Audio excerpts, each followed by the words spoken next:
Hello বন্ধুরা, আপনারা সবাই কেমন আছেন? আশা করি আপনারা সবাই ভালো আছেন। বন্ধুরা, আজ আমি তোমাদের দেখাবো পেঁয়াজ রসুন ছাড়াই খিচুড়ি। তো এখানে আমি একটা কড়াই বসিয়ে দিয়ে তাতে পরিমাণ মতো সর্ষের তেল দিয়ে দিলাম। তেলটা গরম হওয়ার জন্য অপেক্ষা করব। তার ভিতরে আমি একটু লবণ দিয়ে দিলাম। আমি আগে থেকে সবজি নিয়েছি, সেগুলো তোমাদের দেখিয়ে দিচ্ছি। এখানে প্রথমে আমি চৌকো করে আলু কেটে নিয়েছি। আলুটা একটু লবণ তেলের ভিতরে লবণ দিয়ে আলুটা দিলে একটু ভালো লাগে, কেন এটা লবণ লবণও থাকে, ভালো লাগে। আর আমি এখানে নিয়েছি 4 টুকরো করে গাজর, আর একটু নিয়েছি মোটা মোটা করে ফুলকপি কেটে নিয়েছি। তোমরা চাইলেও আরও অনেক সবজি অ্যাড করতে পারো। আমি এখানে আর সবজি বেশি অ্যাড করিনি। আমি এখানে বিনস দিয়েছি, যেটা বরবটির মতন দেখতে হয়, বাড়ির দিকেও এখন এটা পাওয়া যায়।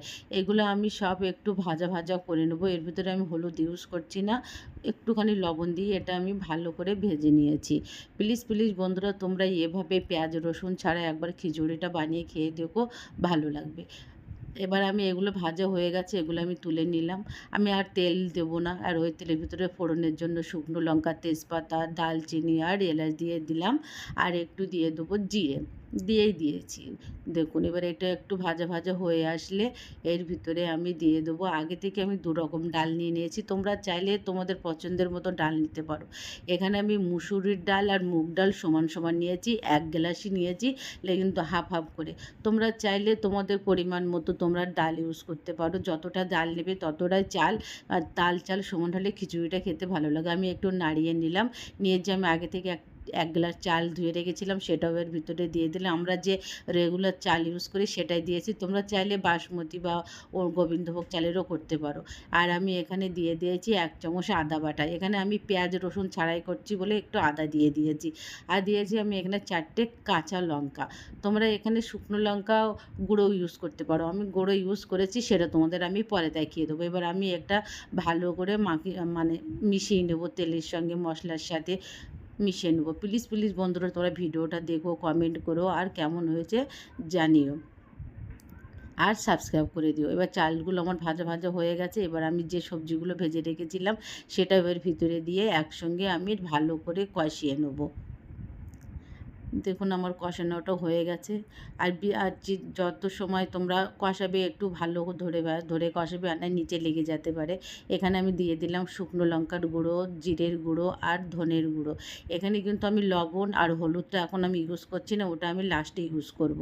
তোমরা পুরো ভিডিওটা দেখো, তাহলে তোমরা বুঝতে পারবে। এবার এটা আমি ভালো করে মিশিয়ে নেবো। আর যখনই খিচুড়ি রান্না করবে, প্লিজ প্লিজ বন্ধুরা, তোমরা গরম জলই দিয়ে দেবে, ঠান্ডা জলে দেবে না। ঠান্ডা জলে কিন্তু খিচুড়ি খেতে ভালো হয় না। আর খিচুড়িটা যত তুমি নাড়াবে ততই কিন্তু খিচুড়িটা খেতে ভালো হয়। দেখুন, আমি এখানে গরম জল ইউজ করেছি, এই জন্যে আমার সঙ্গে সঙ্গে ফুটেই উঠেছে। এবার আমি জল আর এর সঙ্গে ভালো করে মিশিয়ে একটু নাড়িয়ে নিলাম। দেখুন, আমার খিচুড়িটা ফুটেও উঠেছে। এবার ফুটে উঠেছে, এবার আমি কী করে দিচ্ছি দেখুন, এখানে আমি একটা টমেটো মাঝখান দিয়ে কেটে দিয়েছি। টমেটোটা দিলে কি ফ্লেভারটাও ভালো আসে, আর খেতেও ভালো লাগে। দেখুন কী সুন্দর টকবক করে ফুটছে। আমি একটা ঢাকা লাগিয়ে 10-15 মিনিটের মতো অপেক্ষা করব, কিন্তু মাঝখানে মাঝখানে তোমরা একটু খুন্তি দিয়ে নাড়িয়ে নেবে, কারণ খিচুড়িটা অনেক সময় তলায় লেগে যায়, তখন কিন্তু খেতেও ভালো হবে না। দেখুন, আমার খিচুড়িটা কিন্তু তলায় লাগেনি। এবার আমি এখানে পরিমাণ মতো লবণ দিয়ে দিলাম, আর আমি হলুদটা কিন্তু বাটিতে করে একটা জলের মধ্যে গুলে দিয়েছি। তোমরা যেন এইভাবে দিয়ে দেবে না, কিন্তু দলা দলা হয়ে যাবে, তখন দেখতেও ভালো লাগবে না, আর হলদির গন্ধটাও বার হবে। এখানে দেওয়ার পরে আমি একটু ভালো করে নাড়িয়ে নিলাম। দেখুন, এইভাবে নাড়াতে থাকবে, আর তলায় লেগে যায় খিচুড়িটা। কী সুন্দর দেখতেও লাগছে। আর উপর থেকে আমি একটু চিনি ছড়িয়ে দিলাম। খিচুড়ি যখনই রান্না করবে তখন একটু মিষ্টি দিলেই কিন্তু খেতে ভালো লাগে। আর এখানে আমি পরিমাণ মতন গরম মশলা দিয়েছি, আর 2 চামচ ঘি দিয়ে একটু নাড়িয়ে একটু স্লো করে গ্যাসটা মিডিয়াম রেখে আমি একটু রান্না করে নিলাম। দেখুন, আমি একটা প্লেটে রেখেছি। প্লিজ প্লিজ বন্ধু, তোমার সাবস্ক্রাইব করে দিও। Thank you.